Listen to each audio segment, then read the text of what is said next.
안녕하십니까. 여러분의 점심시간을 더욱 알차게 만들어드리는 밥보다 투자하나 시작합니다. 반갑습니다. 편다송입니다. 안녕하세요. 김도훈입니다. 오전 11시 점심시간에 맞춰서 오늘도 든든한 한 끼 대접하려고 왔는데요. 주 초반 코스피가 3200선에 올라서면서 기세가 좋다. 이번엔 다를 것이다. 여러 가지 의견이 분분한 상황입니다. 이럴 때일수록 냉정하게 전략적인 판단이 필요할 때죠. 네, 맞아요. 지금 사도 되는지 혹은 더 기다려야 되는지 고민이 깊어지실 텐데요. 그래서 오늘은요, 첫 번째 코너 국장 종목 하나에서 지금의 증시 흐름이 과연 어디까지 갈 수 있을지, 그리고 이 구간에서 주목할 만한 전략과 종목은 무엇일지 정리해 보겠습니다.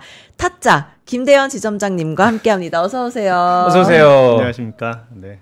저 하나증권 용산 지점에서 근무하고 있는 김대현입니다. 네. 반갑습니다. 네. 시작하기 전에 코스피 5000 시대라는 게 모든 언론에서 대서특필하고 있는데 저도 가긴 갈 것 같아요. 근데 문제는 주식 투자하는 사람 입장에서는 언제가 중요하잖아요. 가능성이 있다면 언제로 보세요? 근데 사실 저는 5000포인트가 바로 갈 수 있을까는 저도 약간 사실 물음표긴 해요. 근데 지금 이제 시장의 흐름하고 여러 가지 이제 그 동향들, 외국인의 수급들 이런 것들을 보면 이게 뭐 단기간에 바로 갈 수는 없을 수 있지만 이게 이 정권 안에서 그렇게 만들어질 수 있다라고 하면 가능할 수도 있겠다. 그렇게 생각도 좀 들더라고요. 근데 사실 저는 지수가 5천을 가든 6천을 가든 결국에 내가 어느 종목에 어떤 포인트를 두고 투자를 해서 수익을 얻느냐가 또 중요하기 때문에 저희가 이 시장은 이제 참고용으로 좀 체크를 하되 내가 이 업황하고 종목에 좀 집중적으로 더 스터디를 하고 투자를 해야 되는 게 맞지 않을까 생각하고 있습니다. 왜냐하면 설사 못 갈 수 있잖아요. 저희가 네. 4,000포인트 못 갈 수 있고 5,000포인트 못 갈 수 있지만 그래도 내가 투자하면서 수익을 내는 게 중요하기 때문에 그렇게 체크하는 게 맞지 않을까 생각합니다. 네, 지금 국장 분위기 보면요. 우선 어제 마감 기준으로 코스피가 나흘 만에 3200선을 회복을 했습니다. 흐름 좀 정리해 주신다면요. 일단 며칠 전 지난주였나요? 한 3,200포인트 들어갔다가 다시 또 주춤했다가 다시 어제 3,200포인트를 다시 올라왔던 것 같아요. 근데 특이하게 좀 봐야 되는 것들은 외국인 수급들이 조금 들어오기 시작한다라는 것들이 좀 포인트예요. 그래서 그 먼저 자료를 좀 먼저 보시면 네. 여기는 이제 제가 지난주 이제 7월 14일부터 21일까지의 동향을 좀 이렇게 그 수급 동향을 좀 체크를 해놓은 건데 사실 올해 1월부터 4월까지의 그 외국인 순 매수 규모를 보면은 거의 한 15조 6천억 정도를 매도를 했어요. 네, 그 전에 매수 들어왔던 자금들이 이제 매도를 많이 했고 그리고 이 정권 교체하고 이제 국내 시장에 관심이 좀 생기면서 5월부터 본격적으로 좀 수급이 들어왔거든요. 외국인 네. 같은 경우는. 그래서 5월에는 조금 주춤주춤 하다가 6월에 한 3조 정도, 7월에도 한 3조 정도 해서 보면은 거의 5월, 6월, 7월에서 한 7조 정도가 외국인들이 지금 들어오고 있는데 최근에 굉장히 일주일만 해도 한 1조 7천억의 지금 순매수가 들어오고 있는 상황이고 보시면 여기 그 전기전자 쪽으로 좀 매수가 많이 들어오거든요. 그러니까 최근 일주일간은 삼성전자 중심으로 매수가 좀 많이 들어왔다. 근데 외국인들이 들어올 때는 사실 IT 쪽 하이닉스라든가 삼성전자 이렇게 위주로 많이 들어오거든요. 근데 우리나라 지수가 이제 결국 이제 4,000포인트를 넘어가고 5,000포인트에 다가가기 위해서는 이 반도체 업황이 무조건 살아나야 된다. 저는 그렇게 보고 있거든요. 그래서 최근에 하이닉스에 대한 이슈도 있고 그랬지만 결국에는 반도체 실적, 이 IT 업계의 실적들이 좋아져야 지수가 갈 수 있다라고 보고 있습니다. 그러니까 시가총액 1위 삼성전자가 살아나지 않고서는 코스피의 앞자리가 바뀌기는 어렵다라고도 이해할 수 있을 것 같은데 자, 김대현 지점장께서 외국인 수급이 돌아온다고 말씀 주셨어요. 네. 근데 외국인 입장에서 도대체 한국 주식을 왜 살까? 정권이 바뀌었으니까 비정상의 정상화 이런 키워드도 있지만 네. 사실 외국인 수급은 우리 달러 환율하고도 영향이 있잖아요. 그렇죠. 영향이 있죠. 원화가 앞으로 강세가 될 것 같으면 한국 자산을 산다라는 것이 대부분 이해하는 논리였는데 네. 또 일주일 사이에 달러 환율이 글쎄 오늘은 좀 떨어지긴 했지만 네. 다시 1,400원 위로 올라가느냐 이런 우려도 있거든요. 도대체 외국인 수급은 왜 돌아온다고 생각하세요? 그게 이제 닭이 먼저냐 알이 먼저냐 약간 이런 얘기들이 좀 있잖아요. 그러니까 환이 올라가지고 내가 매도를 할 때도 있고 네. 환이 빠져서 다시 매수를 하는 경우들도 생기거든요. 근데 지금 이 미국에 돌아가는 이제 흐름이라든가 볼 때 달러 환율이 계속해서 올라가기는 좀 어렵지 않을까라는 생각 개인적으로는 해요. 그래서 국내 같은 경우는 이제 외국인 자금들이 지금 들어오고 있잖아요. 어차피 환율이 지금 빠졌기 때문에. 근데 요 기조가 당분간 좀 이어질 수 있다라고 좀 보고 있고, 근데 이제 외국인 수급이 사실 본격적으로 아주 크게 들어온다는 느낌은 받지 못해요. 지금 어쨌든 8월 초에 이제 관세 우려도 좀 작용을 하고 있고, 근데 외국인 수급도 물론 중요하지만 지금 특이한 거는 약간 국내 수급들도 굉장히 국내 투자자들의 관심도가 굉장히 평상시하고 다르다. 네. 라고 좀 말씀드리고 싶어요. 그 두 번째 그 자료를 좀 화면 띄워주 보시면 네. 이게 한국 갤럽 리서치에서 최근에 이제 조사한 자료거든요. 네. 보면은 2000년대부터 이제 조사를 했을 때 한국은행 뭐 기준금리 5%일 때부터 이제 이 유리한 재테크 수단이 뭐였냐라고 봤을 때 주식은 불과 뭐 5%, 8% 이런 식으로 크지 않았다는 거죠. 뭐 예금, 적금 굉장히 비율이 높았고, 물론 이제 금리가 높았기 때문에, 그리고 이제 대부분은 부동산 투자였죠. 그래서 기준금리 내려가면서 부동산 가격 급등을 하기 시작을 하고 2006년부터, 그리고 보면은 매매 활성화 정책하고 기준금리 계속 인하하면서 이 유리한 재테크의 방법은 부동산이다 해가지고 결국에 네. 부동산 자금이 보면 여기 38%, 40%, 막 50%에 육박할 정도로 나의 가장 유리한 재테크 수단은 부동산이다 라는 인식이 엄청 강했죠. 국내에 이제 2021년 7월에 거의 3,300포인트에 한번 찍었던 시기가 있었는데, 네. 그때 이제 주식을 안 하던 분들도 주식을 해야 된다 하면서 사실 몰렸던 시기가 있긴 있었어요. 그때는 이제 주식이 25% 정도. 근데 물론 이제 아이러니하게도 자금이 몰리면서 빠지기 시작했거든요. 꼭지였죠? 네, 그때가 네. 꼭지였고, 물론 제 주변에서도 평소에 투자 안 하던 분들마저도 뭘 해야 돼 하면서 이제 꼭지에 물린 분들 굉장히 많죠. 예. 그랬었지만 최근에 보면은 뭐 7월 달에 조사한 자료에 보면은 주식으로 재테크 수단이 거의 31%를 차지하고, 부동산이 역대 거의 뭐 언제요? 2001년 이후에 최저 수준을 기록을 하죠. 23% 정도 되니까. 뭐 이제 뭐 정부에서 정책을 지금 하고 있잖아요. 뭐 주담대도 6억으로 제한을 하고, 이러한 것들, 부동산이 너무 이제 말도 안 되게 그동안 거의 뭐 20년 가까이 엄청 올랐잖아요. 네. 그래서 그거를 좀 억제하는 정책이 나오기 시작을 했고, 이 주식 시장을 살려야 이 시장이 돌아간다라는 것들을 어느 정도 인식을 하고 있는 게 아닌가, 개인적으로 저는 그렇게 생각하거든요. 그래서 기업인들이 이제 투자를 받으면서 이런 기업들을 살리면서 정부 이 우리나라 이제 경제에 좀 발전을 하기 위해서 이런 것들이 좀 나오고 있지 않나. 그리고 보면 여기 31%말 그대로 이렇게 써 있지만, 네. 그래서 사실 국내 시장에 뭐 예금부터 뭐 이런 자금들이 빠져서 국내 주식 시장에 투자하는 자금이 많이 좀 들어오고 있다. 그러니까 밸류에이션도 사실 뭐 국내가 지난번에도 제가 말씀드렸지만 그렇게 비싼 구간은 아니거든요. 네. 뭐 일본, 대만, 뭐 미국 이렇게 비교해 봤을 때도 사실 그렇게 비싼 구간이 아니고 저렴하다. 근데 여기서 과연 이제 우리 반도체와 이런 수출 주도형 주력 상품들이 얼마나, 주력 기업들이 얼마나 좋은 실적을 낼 수 있느냐, 이게 유지가 될 수 있느냐가 이제 지수가 4천 가느냐 5천 가느냐 거기에서 좀 달리지 않았나 생각을 하고 있습니다. 근데 말씀 중에 그러니까 결국 수출 얘기도 잠깐 하셔가지고. 네. 그런데 어저께죠? 20일까지의 잠정 수출을 보니까 네. 슬로우 다운 되고 있던데. 네, 7월 달은 조금 부진한 걸로 제가 네. 파악을 했고요. 근데 6월 달까지 기준 수출을 봐도 뭐 전년 동기 대비해서 계속 증가를 하고 있고, 사실 반도체가 굉장히 수출이 또 증가를 하고 있어요. 그래서 뭐 여러 가지 지표들을 보시게 되면, 제가 여기 자료가 여기 7월 잠정 수출 데이터 자료가 혹시 나오나요? 그러니까 여기도 보면은 네. 이거는 7월 그 최근의 시장의 흐름을 보여주는 것과 거의 뭐 일맥상통을 해요.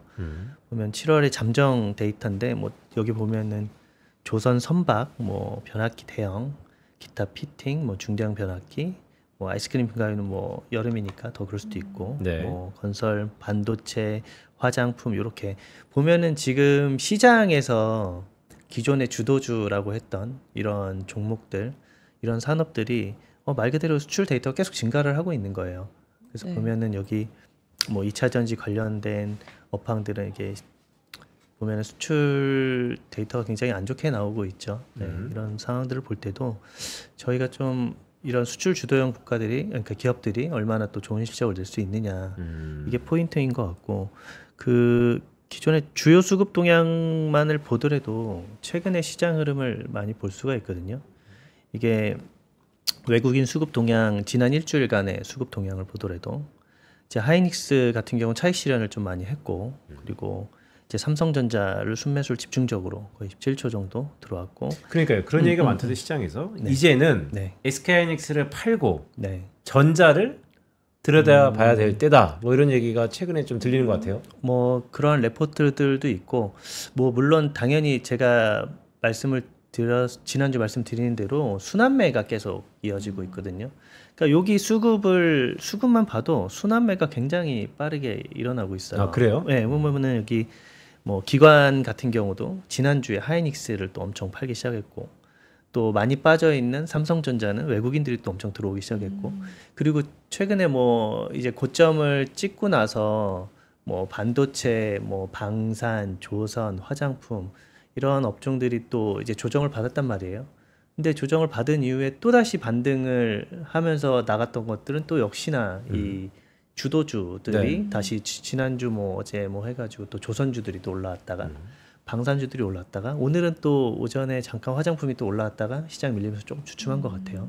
그러니까 이렇게 그 주도주들이 돌아가면서 키를 맞추고 있거든요. 그래서 요즘 시장의 흐름을 보면 조금 그런 것들 스윙 전략을 가지고 가서 기존에 조금 많이 올라갔던 것들은 조금 비중 줄여놓고 그리고 좀 이제 기존에 못 올랐던 애들은 다시 매수를 하고 근데 삼성전자에 대한 얘기는 사실 뭐 그런 것들이 있죠. 하이닉스가 얼마 전에 그 레포트가 하나 나왔잖아요. 외국계 네. 회사에서 네, 그 골드만삭스에서 레포트가 하나 나왔는데 이제 투자 의견을 중립으로 매수해서 중립으로 하면서 하향 이슈가 있어가지고 여기 당일날 거의 한 9%가 빠졌어요. 9%가 빠져가지고 이게 진짜 뭐 문제가 있는 거 아니냐 이런 얘기들도 좀 있는 것 같은데 개인적으로는 물론 이제 키 맞추기가 필요하고 삼성전자도 워낙 그 2분기 실적이 안 좋게 나왔지만 이제 더 안 좋아질 게 있을까 이런 생각들이 있고 3분기부터는 좋아질 거다라는 이런 인식들이 있기 때문에 또 올라온 것 같아요. 그러니까 더 빠지기가 어렵다라는 논리. 그러니까 악재가 나와도 더 빠지기는 어려우니 그리고 좋아질 일 남았으니 수급이 몰리는 것도 당연하다고 생각을 해요. 그러니까 어떻게 보면 조금 더 안정감이 있는 거죠. 삼성전자 같은 경우는. 그러니까 지현님 그 부분이 되게 중요한 것 같아요. 그러니까 결국 삼성전자를 바라볼 때 2분기 실적이 바닥이었다. 저희 하나증권에서도 IT 애널리스트가 그렇게 얘기하던데 자 그러면 투자자 입장에서는 자 그래 이제 더 이상 안 좋을 게 없다. 뭐 거기에 충분히 공감을 합니다. 그런데 우리가 주식 투자를 한다는 것은 내 돈을 글쎄 더 이상 최악을 바라보고 하지 않잖아요. 그렇죠. 결국 시세 차익과 오르는 성장성에 베팅한단 말이죠. 그런 의미에서 삼성전자가 맞나? 여전히 고민스러운 부분이 있거든요. 저도 조금 개인적으로는 조금 궁금해요. 삼성전자가 3분기가 과연 얼마나 턴을 할 수 있을까? 자사주 매입 효과를 얼마나 받을 수 있을까? 근데 외국인들의 수급이 굉장히 메이저들은 중요하거든요. 근데 최근의 흐름들을 보면 삼성전자를 집중적으로 매수를 했단 말이에요. 그래서 이 기관하고 외국인들의 수급이 결국에는 이 삼성전자의 키를 쥐고 있거든요. 근데 제가 보는 시각은 뭐 사실 뭐 하이닉스는 좀 많이 올랐고 삼성전자가 못 올랐기 때문에 당연히 차익 실현이 나오고 삼성전자가 좀 올라가는 것도 맞다고 봐요. 그리고 그 수급 논리도 우리나라 지수가 계속 못 갔는데도 너무 쌌었잖아요. 쌌기 때문에 또 외국인들이 들어오기에 부담이 없는 자리일 수 있고 그러니까 그렇게 보면 수급 논리적으로는 삼성전자는 부담이 없었고 하이닉스는 저점 대비 너무 많이 올랐다. 그러니까 결국에 올랐어도 여기서 살 사람이 많을지 팔 사람이 많을지에 따라서 주가가 움직이게 되잖아요. 그러니까 요 많이 올랐다고 하더라도 그럼 요 자리에서 과연 살 사람이 더 많을지 팔 사람이 많을지 이거는 단기적으로 움직임은 있을 수 있지만 결국에 제가 보는 시각은 실적이 말해준다라고 보거든요. 그래서 얼마 전에 이제 골드만삭스 투자 의견이 나오고 나서 굉장히 급락을 했을 때 뭐 저도 이제 투자를 하면서 하이닉스 고객들 분들이 많이 좀 있으신데 뭐 사실 개인적으로 매도는 하진 않았어요. 매도는 하지 않았고 이게 밸류에이션 상으로 봤을 때 그럼 지금이 그럼 비싼가라는 생각을 하거든요. 그러니까 삼성 하이닉스가 뭐 그렇게 중립을 했지만 목표 주가는 또 31만 원을 네. 제시를 했어요. 그리고 굉장히 재밌는 거는 9% 빠졌는데 그 다음 날 골드만삭스에서 매수 창구에 매수를 엄청 하더라고요. 그래서 아, 이 자식들이 왜 이러나 약간 뭐 이런 생각도 했는데, 그러니까 뭐 이런 거죠. 하이닉스 의견을 중립으로 했다라는 거는 경쟁이 치열해지니까 이제 마이크론이라든가 삼성전자라든가 경쟁이 치열해지기 때문에 이제 1차 벤더인 하이닉스한테 다 주지 않을 거다.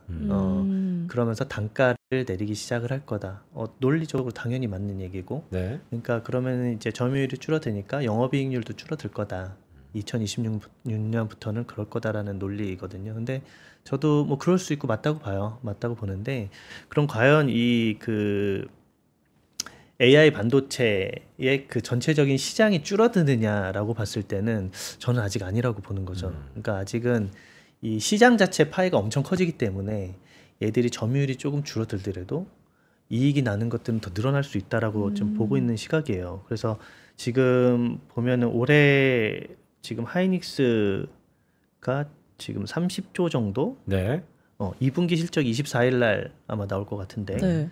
영업이 9조 정도를 예상을 하는 것 같아요. 시장에서는. 그리고 올해도 뭐 영업이익 40조 그리고 뭐 한 30조의 순이익 정도라고 지금 보고 있는데, 그럼 시가총액이 지금 190조란 말이에요. 네. 하이닉스가 190조 정도 되고 있는데, 그러면은 30조, 40조 영업이익 나온다고 해도 밸류에이션이 그렇다고 비싸냐? 네. 비싸지 않다는 거죠. 저는 개인적으로 해서 아직도 6배, 7배, 뭐 PBR이 뭐 1.7배다 해서 누구 혹자들은 비싸다 뭐 얘기도 하긴 하지만, 아직도 글로벌 AI 반도체 시장이 얼마나 가는 애들이 30배, 40배 뭐 이렇게 밸류에이션을 받고 하는데도 우리나라 고작 6배, 7배 되는데 비싸다라고 하는 게 과연 맞는 건지 좀 저는 물음표인 거죠. 그래서 물론 이제 삼성전자가 키 맞추는 것도 당연하고 이제 안정감이 더 있다라고 볼 수도 있겠지만 결국에는 좀 실적을 따라가는 게 맞지 않나. 그래서 아직도 저는 뭐 하이닉스 계속 관심을 가져야 되는 거지. 여기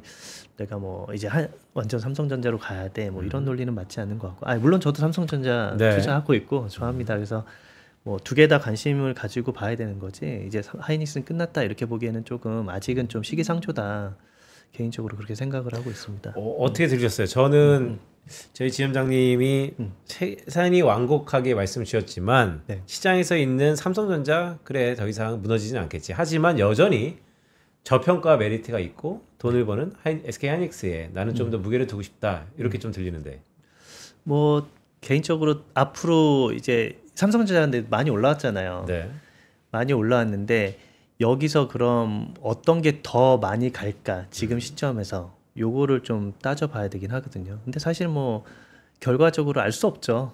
이제 외국인들 수급이나 기관들이 얼마나, 그리고 삼성전자의 3분기가 실적이 얼마나 받쳐주냐 뭐 알 수 없겠지만, 저는 아직은 하이닉스의 그 중장기적으로 볼 때는 삼성전자보다는 하이닉스가 조금 더 갈 수 있지 않을까, 개인적으로는 좀 그런 생각이 들더라고요. 그래서 네, 저는 이렇게 들었습니다. 하이닉스가 떨어지고 음. 삼성전자가 지금 오른다고 해서 갖고 있는 하이닉스를 지금 팔고 삼성전자로 옮길 필요는 없다. 이렇게 들었는데. 제 개인적으로는 저는 둘 다 포지션이 네. 있기 때문에 뭐 이게 굉장히 오해의 소지가 있는데, 물론 그렇죠. 근데 물론 이 방송을 보는 많은 분들이 네. 다 맞죠. 다 네. 리즈너블합니다. 하지만 네.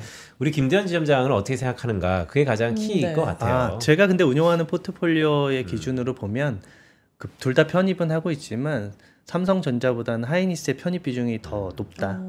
이 정도 말씀드리면 이해가 되지 않을까 싶습니다. 그러니까요. 골드만 보고 잘못 썼다. 뭐 이런 얘기죠. 지난번에 나오셨을 때, 네. 제 기억이 맞다면 K뷰티. 네, 그쵸? 맞습니다. 네. 주구장창 K뷰티였어요, 사실. 그러니까 원래 다른 얘기들도 다 있거든요. 사실 기존의 주도주를 버리지 마라가 포인트였어요. 네. 기존에 뭐 방산, 조선, 뭐 화장품, 뭐 원전 이러한 그 주도주 업종을 지금 버리면 안 된다. 그러니까 앞으로 우리가 수출 지표라든가 앞으로 이벤트라든가 뭐 엔터도 그때도 마찬가지고 이러한 것들이 시장을 계속 이끌어갈 가능성이 굉장히 크기 때문에 그거를 좀 버리지 않는 게 좋다라는 얘기를 했는데 얘기하다 보니까 뭐 시간도 많지 않았고 네. 그래서 이제 다른 것들은 중간중간 짧게 얘기를 했던 것 같고 이제 저도 화장품 지금 업황이 굉장히 좀 커지고 있기 때문에 이제 화장품 시장에 계속 관심을 가져야 된다라는 생각이 들더라고요. 그래서 그때 어떻게 보면 이제 제가 막 비상장 회사 얘기도 하고 하다 보니까 좀 그쪽으로 좀 포커싱이 맞아진 것 같긴 해요. 그러니까 근데 네. 이게 화장품에 대한 얘기를 한 게 아니고 네. 사실은 K-뷰티 얘기를 한 거예요. 맞아요. 그러니까 화장품뿐만 아니라 미용, 미용, 의료 기기 이런 것들도 다 포함해가지고 관심을 가져야 된다고 말씀드린 건데 아까 7월 그 수출 지표 뭐 이런 것들도 보면은 제가 네. 아까 7월 왜냐면 7월 달에는 주춤할 수 있을 거예요. 여기도 보면은 화장품 색조 화장품 뭐 10% 증가했다 뭐 이렇게 해가지고 나오긴 하는데 네. 사실 이 그 화장품들이 최근에 조금 2분기 실적 나오면서 조금 주춤하죠. 그래서 주춤한 이유들이 좀 여러 가지가 있을 것 같아요. 근데 뭐 제가 보는 시각은 물론 지금 또 화장품 얘기를 하게 되지만 기존 주도주를 버리지 말아라가 좀 포인트입니다. 네. 네, 근데 화장품 얘기를 다시 해보면 지금 여기 작년에 이제 7월 이후에 미국에서 이제 수출 비중이 막 줄어들고 뭐 이렇게 그 차트를 보면은 대부분이 7월 이후에 조금 조정을 받아요. 그리고 우리나라의 선케어 제품이라든가 이런 것들이 이제 사전에 구매를 다 많이 하게 되고 7월 이후에 보통 조정을 좀 받거든요. 그런데 지금 약간 고무적인 거는 이 유럽하고 중동의 성장세예요. 그러게요. 오르고 예. 있네요. 예, 미국은 잠깐 주춤을 하고 다시 또 반등을 하고 있어서 또 다시 7월 되니까 또 주춤하거든요. 근데 지금 요 수급 논리를 보게 되면 약간 선케어 제품의 사전 구매 이런 것도 있지만 네. 지금 이제 관세 정책이 또 이제 어떻게 나올지 모르기 때문에 약간 선구매한 것들이 좀 있다라고 보여져요. 그렇지만 지금 유럽의 중동의 이 화장품 증가율은 계속 그냥 갑자기 또 이제 붐이 일다시피 하도록 또 네. 이렇게 증가를 하고 있는 모습을 보여요. 그래서 이게 아직 K-뷰티가 끝나지 않았다. 저는 이게 뭐 일각에서는 너무 미국은 목에 차고 뭐 이렇게 한 게 아니냐 얘기하지만 저는 이제 유럽하고 중동이 또 올라오고 있다. 네, 그런 시각을 가지고 있어요. 그 K-뷰티가 시작된 그 시점을 그냥 러프하게 보면 얼마나 지금 지속되고 있다고 봐야 되는 거죠? 글쎄요. 한 그게 10년 왔나요? 뭐 예전에는 네. 거의 우리나라 화장품의 주요 이제 이익 증가했던 것들이 대기업 중심의 그 중국으로 진출한 이런 사례들이었거든요. 네네. 그래서 뭐 아모레 퍼시픽이라든가 네. 뭐 여러 가지 그 화장품 대형 LG 생활건강 뭐 대형 그 화장품사들이 중국에 진출하면서 굉장히 각광을 받았었는데 지금은 약간 다들 아시겠지만 중소형 화장품이란 말이에요. 중소형 화장품들의 수출 증가율이 보면은 불과 여기 차트에서도 보면은 이제 북미 중심으로 가기 시작한 것들이 2022년, 2023년부터 이제 본격적으로 증가를 하기 시작했고 23년 들어서서 좀 가파르게 좀 더 올라가지 않았나라는 생각을 개인적으로 하거든요. 그러니까 코로나 이후에 이제 그 K컬처들이 많이 좀 입소문을 나면서 타기 시작을 했고 거기에 이제 중저가 화장품들이 이제 진출을 하기 시작했고 뭐 실리콘투 통해서 막 나가기도 하고 하면서 네. 그래서 입소문들이 나면서 이제 K-뷰티가 이렇게 가격도 싼데 되게 굉장히 좋구나. 그러니까 가성비가 굉장히 좋구나라는 소문들이 좀 퍼지기 시작을 했고 네. 그러면서 이제 그게 뭐 일본도 진출을 하면서 뭐 VT 코스메틱 이런 회사들도 엄청 크게 성장을 했잖아요. 네.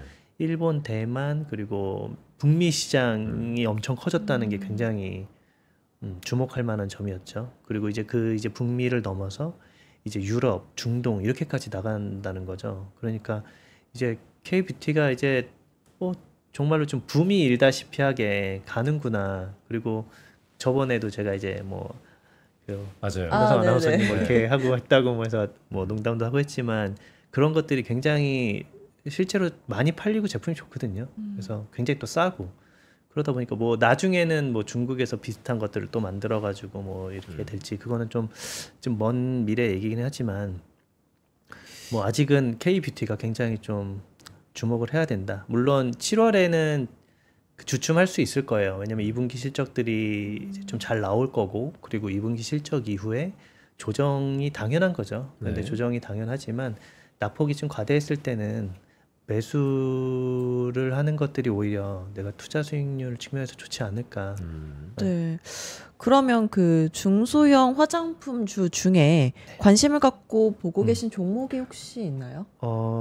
최근에 제가 그 관심을 가지고 이제 조금씩 이제 보고 있는 종목들이 있었는데 그 중에 하나를 제가 이제 좀 소개를 해드리려고 네. 여기 가지고 왔어요. 그러니까 뭐 네오팜이라는 종목인데요. 네오팜. 네, 네오팜이라는 종목인데 최근에 저희 어제도 원래 5월 달에도 박은정 위원님이 그 레포트를 내주셨었거든요. 네. 그리고 그때도 저도 좀 보고서 이거 관심을 좀 가져볼 만하네라고 생각했는데 어제 또 레포트가 또 나왔더라고요.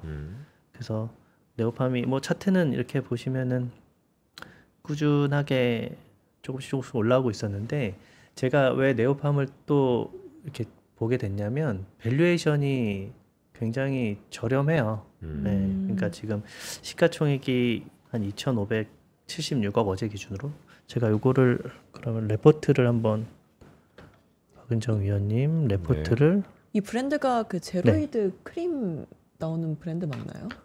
그쵸. 그 제로에이드하고 그 아토팜 네네. 네, 그 애기들 키우는 가정에 하나씩 순한 있잖아요. 크림들 많이 나오는. 네, 맞아요. 그래서 이게 요거죠? 아토팜?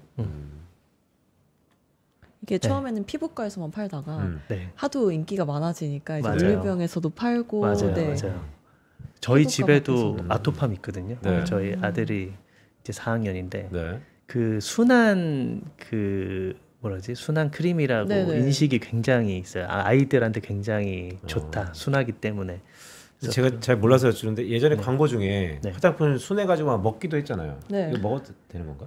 그 정도 될 것 같습니다. 그렇게 네. 순하구나. 먹기도 했나요? 먹는 게 아닙니다. 바르는 겁니다. 뭐 이런 거 아니었나요? 그랬나? 그랬구나. 피부에 양보하세요. 맞아. 피부에 양보하라고 나도 했던 더 것 먹는 같은데. 거를 양보하라 그랬죠. 양보했구나. 네. 그거를 양보하겠습니다. 먹었다는 얘기는 저는 처음 들어가지고. 그만큼 순한가 싶어가지고. 네. 네. 하여튼 네오팜. 네. 여기 지금 그 PDF가 열리는 건가요? 그 네오팜 실적을 보면은 2분기 실적이 이제 매출이 3천억에 영업이익 한 70억 정도 나올 거다. 그리고 컨센서스가 한 65억인데 좀 상회를 할 거다. 그리고 물론 뭐 OEM은 조금 줄어들겠지만 기존의 이제 브랜드가 이제 올리브영하고 다이소 중심으로 집중하고 있고 그리고 이제 주요하게 봐야 되는 포인트는 해외 시장이 이제 커진다라는 거예요. 네, 그러니까 저도 물론 국내만 하게 되면 한계가 있거든요. 네. 그러면 얘들이 뭐 예를 들어서 올리브영에 나가, 근데 올리브영에 다 나가. 네. 그럼 매출 캐파는 이제 딱 이제 어느 정도 딱 고정이잖아요. 근데 이제 보면은 이제 해외로 나가기 시작을 해요. 그래서 면세와 수출 중심으로 나가고 있고. 그 수출 비중이 뭐 전년 비해서 한 20% 정도 성장을 하는 걸로 보여져요. 그러니까 작년에 한 140억 정도 비중이었는데 올해는 한 170억 정도까지 늘어날 것으로 보고 있고 이제 뭐 매출이 1,300억 정도 되는데 이제 수출 비중이 점점 늘어나고 있다라는 거죠. 그래서 보면은 여기 뭐 아마존하고 30% 성장을 할 거다. 뭐 간략하게 보면 온라인 채널도 늘어날 거다. 뭐 제로에이드도 올리브영에 30% 이상 증가할 거다. 뭐 이러한 여러 가지 내용들이 있어요. 그래서 뭐 이런 것들은 쉽게 찾아볼 수 있으니까 한번 검색만 해보셔도 다 나올 거예요. 그러니까 아마 기사 뉴스에도 이렇게 나와 있을 거예요. 근데 보면은 이제 올해 좋아지고 뭐 이런 해외 증가들 하고 이런 것들이 있는데 또 포인트가 보면은 밸류에이션이 한 8.9배 정도예요. 네, 밸류에이션이 싼 거죠. 그러니까 아까 삼성전자 뭐 얘기했지만 밸류에이션은 싼데 이제 성장성은 또 생기기 시작한 거예요. 근데 우리나라 그런 화장품 그 주요 밸류에이션들을 보면은 거의 뭐 못해도 15배, 20배 뭐 이런 식으로 받는단 말이에요.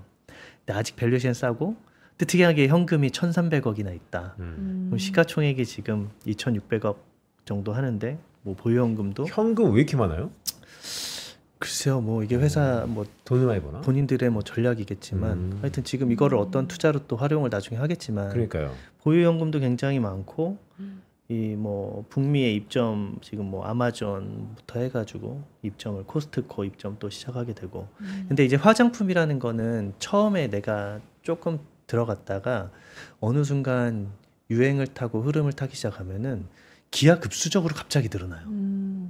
왜냐면 이렇게 하거든요. 너 요즘 뭐 써? 네. 아, 나 이거 쓰는데 그래? 나도 써봐야지. 맞아요. 그렇구나. 하고 특히 이런 중소형 화장품은 백화점 브랜드처럼 가격이 비싸지가 않으니까 맞아요. 쉽게 구매해서 경험을 해볼 수가 있더라고요. 그래서 그런 식으로 입소문 타고 많이 퍼지는 것 같아요. 그렇죠. 그러니까 이게 갑자기 그러니까 중소형 회사들도 처음에 내가 이제 판매를 조금씩 하다가 물건이 지금 제가 저번에도 한번 말씀드렸지만 갑자기 기하급수적으로 해외에서 찾기 시작하면 내가 물건을 나가야 되는데 만들지 못해서 못 나가는 경우들도 막 생기거든요. 캐파가 없구나. 네, 캐파. 근데 여기도 이제 지금 당장은 아이들 캐파를 늘리기 위해서 아마 준비를 또 해야 되지도 않을까 이런 상황이 생길 수도 있겠다는 생각도 들고. 근데 또 그럴 수도 있지 않아요? 가만 들어보니까 아 그래 중저가니까 한 번에 스프레드 아웃이 확 될 수도 있는데 네. 또 거꾸로 또 한 번에 싹 사그라들 수도 있지 않나요? 그럴 수 있죠. 그러니까 그게 제가 저번에 말씀드린 뭐 대형 그 매장 같은 거에 한 군데 딱 들어가게 되면은 그 계약을 이상하게 해가지고 뭐 그런 경우들도 생겨요. 배타적으로 여기만 네, 팔아 네, 이렇게. 여기만 팔아라 이런 식으로. 근데 요즘에 그 화장품 시장은 그렇게 계약차를 거의 안 하고 국내는 또 많이 찾기도 하고.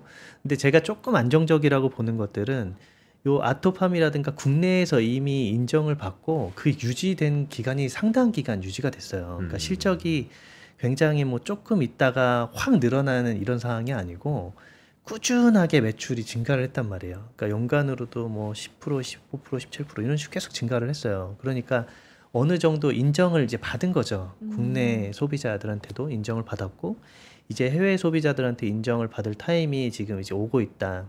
근데 밸류에이션은 근데 너무 싸다. 그리고 이게 보시면은 여기 뭐 영업이익률이 얼마나 나올지 모르겠지만 영업이익률이 거의 한 20%, 25% 막 이래요. 네.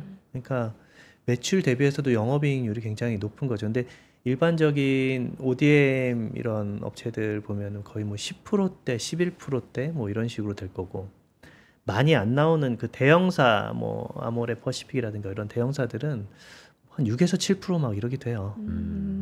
물론 뭐 여러 가지 마케팅 비용이라든가 많이 들어가기 때문에 그럴 수 있지만 그러니까 영업이익률 그러니까 물론 VT 코스메틱도 한 25% 막 이렇게 되거든요. 그러니까 네. 중저 이제 갑자기 올라온 그런 중소형 브랜드들 같은 경우는 이 브랜드 파워가 갑자기 생겨서 그런지 영업이익률이 굉장히 좋아요. 근데 여기 아토팜도 보면은 아토팜의 네오팜을 보면은 영업이익률이 거의 뭐 20%대를 유지를 하고 있고 거기다가 현금이 또 1,300억이 있고 거기다가 올해 굉장히 좋아지고 있고 또 해외를 이제 시작하게 됐고 그러니까 국내에 이 캐시카우가 안정이 돼 있는 상황에서 해외 진출을 하기 시작을 했고 거기다가 굉장히 이 제품의 안정성을 입증을 받았고 그러니까 차트도 보시면 아까 제가 코스피인 줄 알았어요. 네, 이렇게 네. 보시면은 기존에 좀 올랐다가 쭉 뭐 조정을 받았다가 다시 이제 화장품 오르면서 최근에 올라가긴 했는데 다른 화장품의 관심에 비해서 사람들이 잘 모르고 있었다.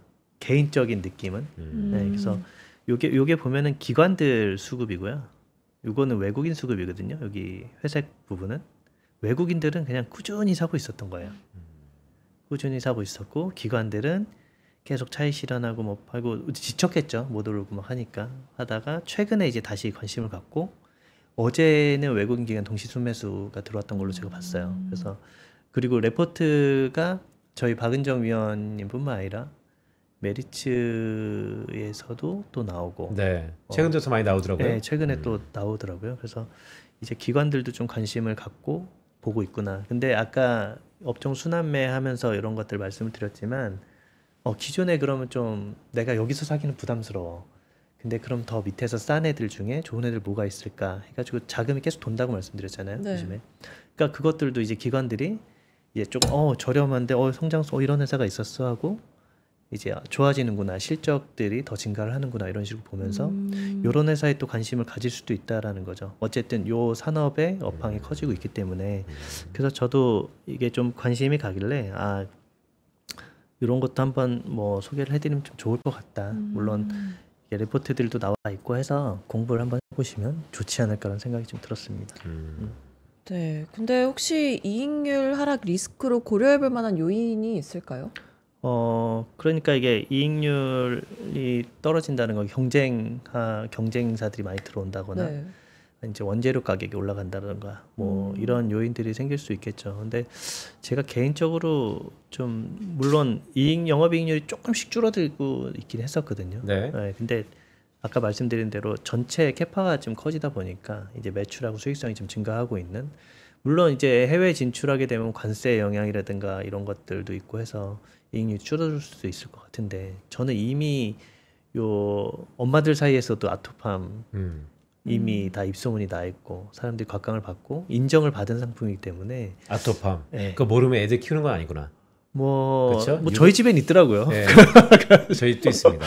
그래서 아토팜. 뭐 이렇게 어느 정도 인정을 받은 상품이기 때문에 급격하게 빠지기는 뭐 원재료라든가 관세에 의한 영향이라면 좀 있을 수 있겠지만 크게 줄어들진 않을 거다라는 생각이 좀 들고 있고, 그리고 이게 뭐 경쟁력이 좀 있냐 없냐의 문제인 것 같아요. 근데 저는 아직은 경쟁력이 있다고 보고, 그 가격이 제가 말씀드린 대로 저렴하기 때문에 네. 그때도 관세 때문에 그럼 화장품이라든가 이런 수익성 다 떨어지는 거 아니냐, 반도체 뭐 물론 맞는 얘기죠. 근데 화장품이 워낙 중저가 화장품이었기 때문에 관세가 뭐 매겨진다고 해도 가격을 조금 올리는 수준에서 하더라도 수요가 있을 거다, 저는 좀 그렇게 보고 있는 생각이 있습니다. 이게 전반적으로 얘기를 쭉 들어보니까 K-뷰티인데 사실 중저가 화장품도 해외로 나갈 때 사실 판관이나 마케팅이 되게 중요할 것 같은데. 맞습니다. 가만 생각해 보면 우리가 지금 한국이 전 세계로 수출하는 것 중에 가장 ROE가 높은 것 중에 하나가 인플루언서와 연예인이잖아요. 그렇죠. 그들이 어떻게 보면 어떠한 문화의 집대성 결과물 아닙니까? 옷 입는 것부터 시작해서 그들이 바르는 거, 먹는 거 등등. 네. 아까 북미는 약간 슬로우 다운 되고 있는데 유럽과 중동에서 늘고 있다. 그래서 제가 딱 생각이 들었던 게 요즘에 아이돌들이 북미, 일본을 제패하고 중동으로 가나? 뭐 이런 생각이 좀 들었거든요. 근데 뭐 북미, 일본도 뭐 재패를 뭐 했다고 해야 될지 모르겠지만 어쨌든 굉장히 그쪽에서 점유율을 올리고 나서 유럽, 중동도 마찬가지죠. 그쪽도 진출해가지고 팬들이 엄청 늘어나고 있는 거죠. 그래서 예전하고 다르게 그러니까 K-컬처 어떻게 이런 아이돌 분들이 큰 역할을 했고 네. 이제 네. 이러한 뭐 드라마, 영화 이런 것들도 큰 역할을 했다라고 저도 생각을 하거든요. 그래서 그게 중동이라든가 그쪽도 실제로 퍼지고 있다라고 봐요. 그리고 지금 아까 뭐 인플루언서 이런 얘기도 하셨지만 이 아토팜 여기 같은 경우도 뭐 구독자 80만 명의 틱토커가 또 막 올려가지고 입소문을 또 막 냈나 봐요. 국내? 네. 국내 틱톡커가요? 국내가 아니고 중국? 네, 뭐 해외에서. 네. 네, 그래서 뭐 이런 것들도 그 해외에서도 갑자기 역대, 그리고 뭐 아마존 프라임데이 뭐 이런 네. 뭐 얼마 네. 전에 기사 나왔거든요. 거기에서도 전체 매출이 지난해 대비해서 153% 증가했다. 뭐 이렇게 또 얘기가 나오거든요. 그러니까 미국 시장도 공략에 좀 박차를 가하고 있다, 이렇게 좀 보거든요. 그러니까 미국도 이제 시작을 하고 있고, 뭐 전체적인 시장은 이제 중동, 뭐 유럽 이렇게 점점 커지고 있는 거고. 근데 네오팜 같은 경우는 이제 해외 진출을 하기 시작했는데 네. 각광을 갑자기 받으면 또 매출이 확 증가할 수 있겠다. 그러니까 계속 관심을 가지면서 수출, 이제 실적 이런 것들 체크해 보면서 투자를 해보는 게 좋겠다 생각이 들더라고요. 네, 지은이 이거 되게 궁금한데 사실 최근에 뭐 저한테 오는 상당한 이제 언론 서베이도 그렇지만 이제 중국인들이 다시 한번 한국으로 들어온다. 네. 인바운드에 대한 수혜주로서 화장품이 될 것이냐, 막 이런 게 논의되고 있는데 네. 뭐 여행 등등 해서. 근데 지금 말씀 주셨던 건 북미, 유럽, 중동 거기에 중국이 빠졌네요. 중국은 제가 지난번에도 좀 말씀을 드린 대로 중국 수출은 조금씩 화장품 좀 줄어들고 있어요, 사실. 중국은 줄어들고 있고 이제 자체 브랜드하고 굉장히 또 본인들이 비싼 브랜드도 또 잘 팔려요. 중국에서? 네, 중국 내에서 네. 비싼 브랜드도 잘 팔리고 자체 브랜드들이 중저가 화장품들도 있기 때문에 뭐 자기네들 거 쓰는데 문제 없다라고 생각을 해서 그런지 아직은 중국의 수요는 그렇게 크게 증가하는 것 같진 않아요. 근데 또 이게 어떤 바람으로 인해서 또 바뀔지 모르겠지만 지금은 중국은 좀 줄어들고 있는 걸로 보여지고 네. 아니, 예를 들어서 뭐 이런 뭐 보톡스라든가 이런 것들은 또 여전히 괜찮다라고 보여지고 네, 그래서 그렇게 보고 있는데 또 어떤 상황이 생겨서 또 변화할지 모르죠. 그렇다고 해서 중국이 줄었다고 해서 뭐 네. 계속 주는 건 아니고 어느 정도 준 수준에서 이제 유지가 되고 있는 상황으로 좀 보여지기 때문에 다시 또 이제 뭐 지금 뭐 한한령 풀어지고 이렇게 그러니까요. K 그 지금 저희 나가잖아요. 콘서트 하러 나가고 맞아요. 이렇게 하다 보면 네. 또 다시 한국 화장품 쪽에 관심을 또 가질 수 있다. 그럼 또 더 커질 수도 있겠죠. 그래서 K 뷰티 시장을 그래도 계속 저는 관심 있게 봐야 되지 않을까 그렇게 생각하고 있습니다. 네, 오늘 국장 흐름 짚어주셨는데요. 마지막으로 지점장님께서는 시청자분들께 어떤 의견 주고 싶으신지 코멘트 하나 부탁드릴게요. 뭐 아까도 말씀을 좀 드리긴 했는데 사실 지수가 뭐 사람들은 다 기대를 하고 있죠. 물론 지수가 많이 올라가면 뭐 나의 수익률도 동반해서 안정적으로 더 갈 수 있는 건 사실이죠. 근데 뭐 4천 갈지 5천 갈지 이건 뭐 모르죠. 사실 모르는 일이고 저도 그렇게 갈 수 있을까 약간 좀 그런 생각도 들어요. 근데 투자라는 게 어쨌든 내가 어느 기업을 선택을 했고 어느 산업을 선택을 했고 거기서 내가 어떻게 수익을 내냐. 결국에 내가 지금 산 거보다 비싸게 팔아야 이익이 나니까 그럼 내가 요 시점에 어떤 전략을 가지고 들어갔느냐가 중요하거든요. 그래서 물론 뭐 내가 코스피 지수가 4천 가고 5천 가면 또 좋죠. 모두가 다 해피해지는 상황이 생길 수도 있는데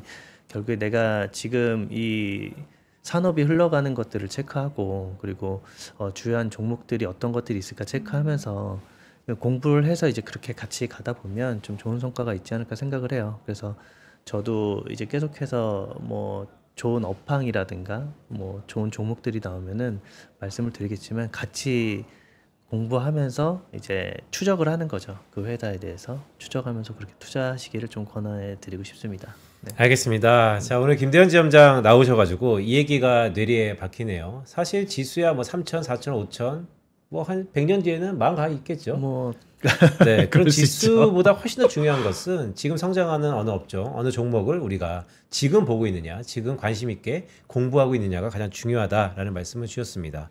냉정한 판단과 방향을 갖고 계셨던 분들께 오늘 이야기 큰 도움이 됐으면 좋겠습니다. 네, 오늘 함께해 주신 김대현 지점장님 감사합니다. 네, 고맙습니다. 고맙습니다. 네, 이어지는 다음 코너로는요, 지금 시장 상황 살펴보는 마켓 이슈 하나하나가 준비되어 있습니다. 바로 지금 시장 온도가 어떤지 함께 체크해보면서 주요 지수부터 수급, 그리고 특징주까지 흐름 한눈에 짚어볼 수 있는 중요한 시간이니까요. 잠시 광고 듣고 바로 만나보도록 하겠습니다. 부장님, 식사하러 가세요? 난 생략. 밥보다 중요한 게 있어. 왜요? 밥보다 낮잠? 밥보다 골프? 아니, 밥보다 투자해야지. 매일 오전 11시 남들보다 한 발 앞서가는 당신을 위한 든든한 투자 정보가 찾아옵니다. 지금 꼭 사야 할 핵심 종목과 시장의 향방에 대한 명쾌한 예측, 미리 준비해야 할 투자 트렌드까지 꾹꾹 눌러 담아드립니다. 밥보다 더 든든한 계좌를 원하세요? 밥보다 투자 하나, 많은 시청 부탁드립니다. 부장님, 요즘 입맛이 통 없어요. 왜? 요즘 투자가 다 안 되나 봐? 제가 산 것만 떨어져요. 어떻게 하죠? 그렇다면 밥보다 투자 공부해보는 건 어때? 매일 오전 11시 남들보다 한 발 앞서가는 당신을 위한 든든한 투자 정보가 찾아옵니다. 지금 꼭 사야 할 핵심 종목과 시장의 향방에 대한 명쾌한 예측, 미리 준비해야 할 투자 트렌드까지 꾹꾹 눌러 담아드립니다. 밥보다 더 든든한 계좌를 원하세요? 밥보다 투자 하나, 많은 시청 부탁드립니다. 네, 오래 기다리셨습니다. 마켓 이슈 하나하나 시간입니다. 지금 이 순간 시장이 어떻게 숨쉬고 있는지, 투자자들의 마음은 어디로 향하고 있는지 생생하게 확인해 보겠습니다. 유태우 PB와 함께합니다. 어서 오세요. 어서 오세요. 네, 안녕하세요. 하나증권 유태우입니다. 유태우 PB. 저희 일주일 만이죠? 맞습니다. 저번 주 화요일에 나왔었습니다. 그렇죠? 일주일 사이에 시장의 스킵이 좀 바뀌었나? 그러니까 지난주에는 사실 떨어지기도 했었는데 기세가 좋다, 힘이 좋다는 느꼈는데 오늘은 장 초반에는 조금 오르다가 잠깐 보니까 또 하락 반전했네요. 맞습니다. 저번 주 부장님이 가장 많이 하셨던 말씀이 바로 기세가 좋다였는데 이번 주는 좀 기세가 좋지 않은 게 아닌가. 꺾였나요? 그렇구나. 이런 생각을 하고 있고 지금 장이 계속 오르기만 했잖아요. 지금 좀 네. 쉬어가면서 실적을 좀 기다리는 구간이 아닌가 그렇게 보고 있습니다. 네, 오전장 정리에 앞서서 밤새 움직인 미국 증시 흐름부터 살펴볼 텐데요. 베센트 장관이 관세 관련 발언도 했고요. 어땠나요, 미국 증시?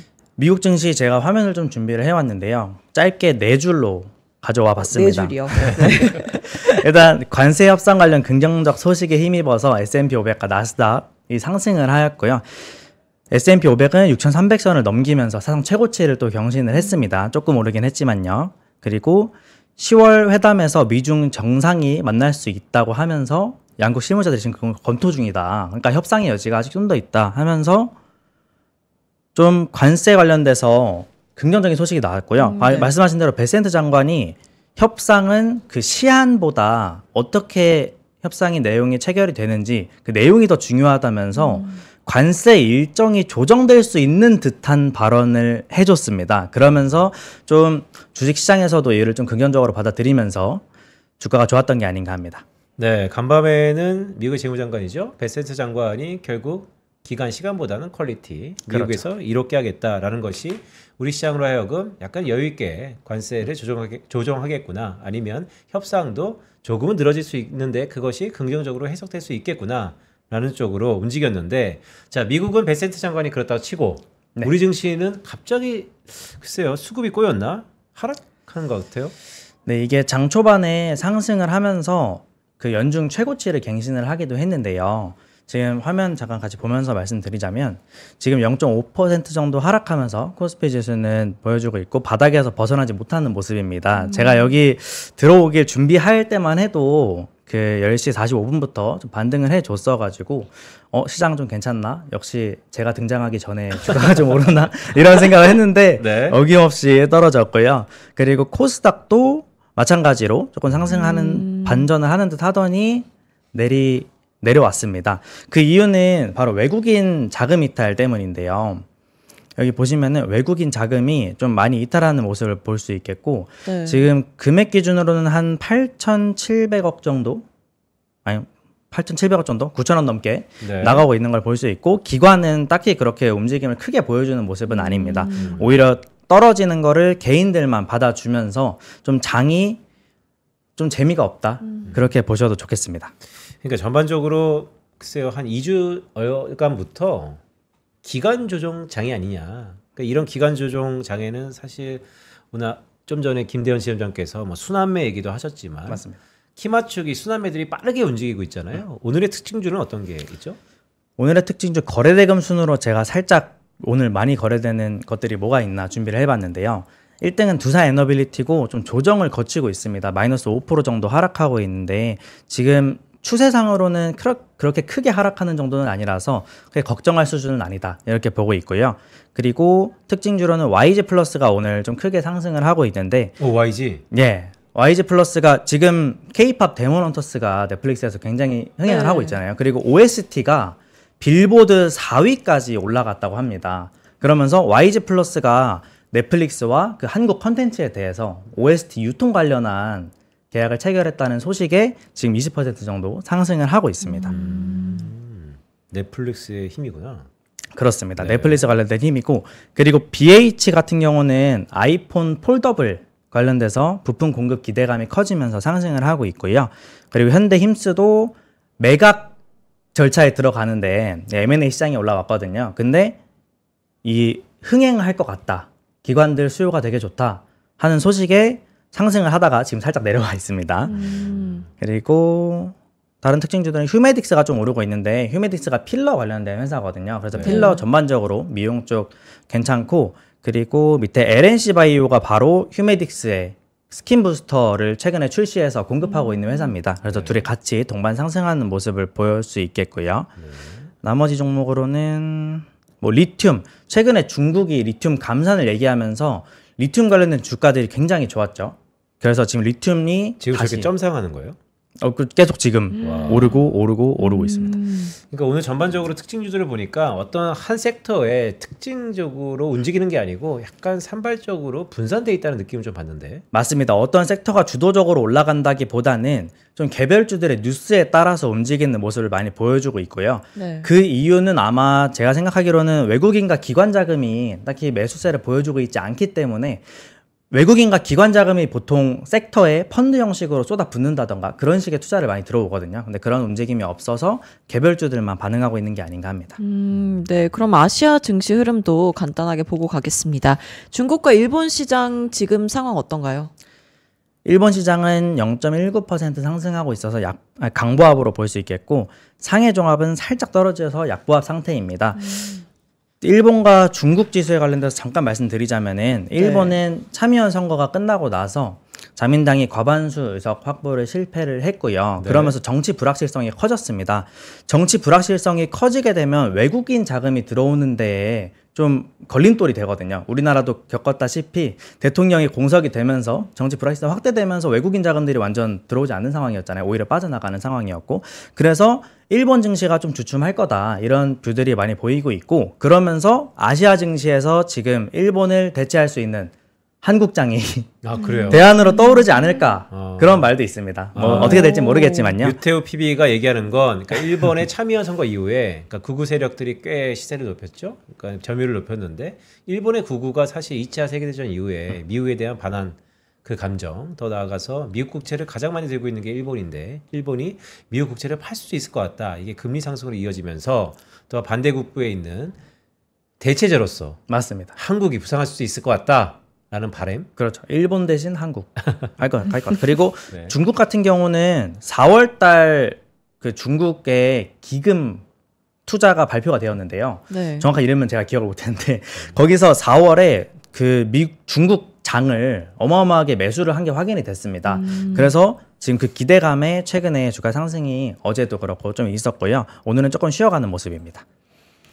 네, 유태우 PB와 함께 오전장 주요 지수들 점검해 보면서 흐름 어떤지 정리해 봤습니다.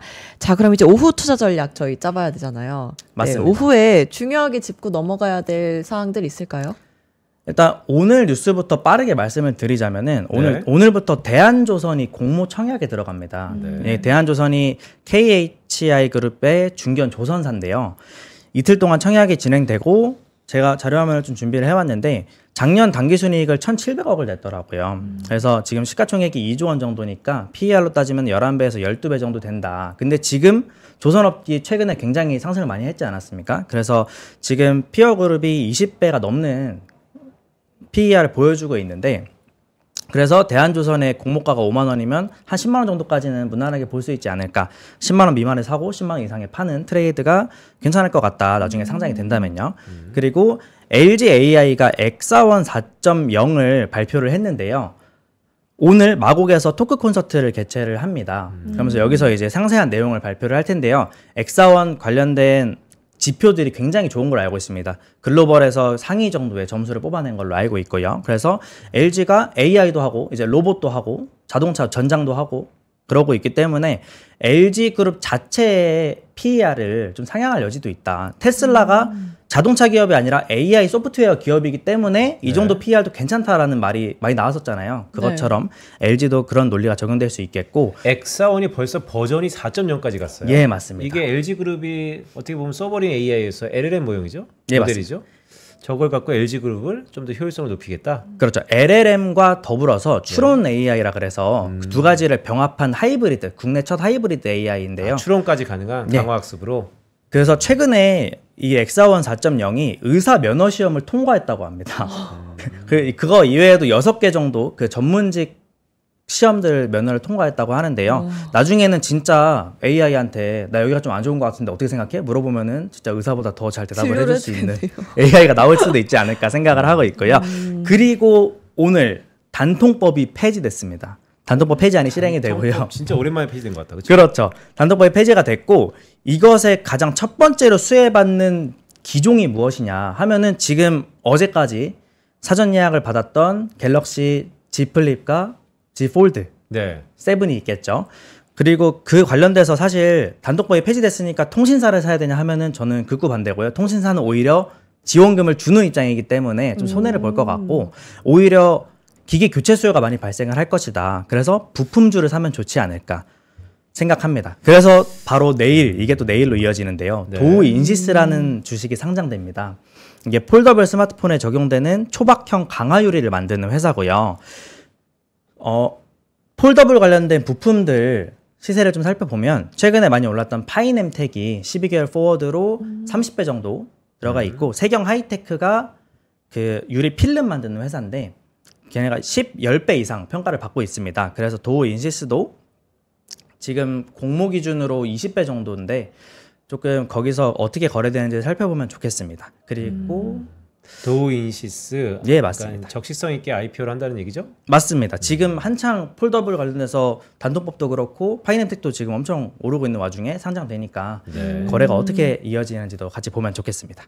그리고 구글 테슬라 실적 발표가 있고요. 당연히 아시다시피 구글의 실적은 뭐 데이터 센터라든가 그런 AI 쪽 관련된 기업들의 주가를 도울 거고 테슬라 같은 경우는 최근에 국내가 리튬 관련돼서 2차 전지 부품주, 미국이 2차 전지 부품에 관련돼서 미국에 엄청난 관세를 때리기도 했잖아요. 네. 그래서 2차 전지가 지금 재작년부터 해서 굉장히 안 좋은 주가 흐름을 보여주고 있었는데 어떻게 반전이 될지 노려볼 수 있는 기회가 되지 않을까 합니다. 그러니까 테슬라가 참 중요한 이번 주에 빅테크 중에서 미국 기업이죠. 가장 큰 실적 발표인데 저희 월요일 날 전래훈 지점장 오셔가지고 이번 테슬라 실적이 글쎄요 뭐 출하량 이런 것들 보면 약간 슬로우 다운 할 것 같지만 1년이 또 미래를 열 거다 뭐 이런 기대감이 있다라고 말씀 주셨는데 우리 시각으로 언제라고요? 잠깐 다시 한번 보시면 목요일 아침 24일 오전 6시 30분입니다. 네. 그렇기 때문에 내일 준비해야 되는 거고 내일을 준비하려면 오늘 오후에 먼저 보면 좋지 않을까 생각하고 있습니다.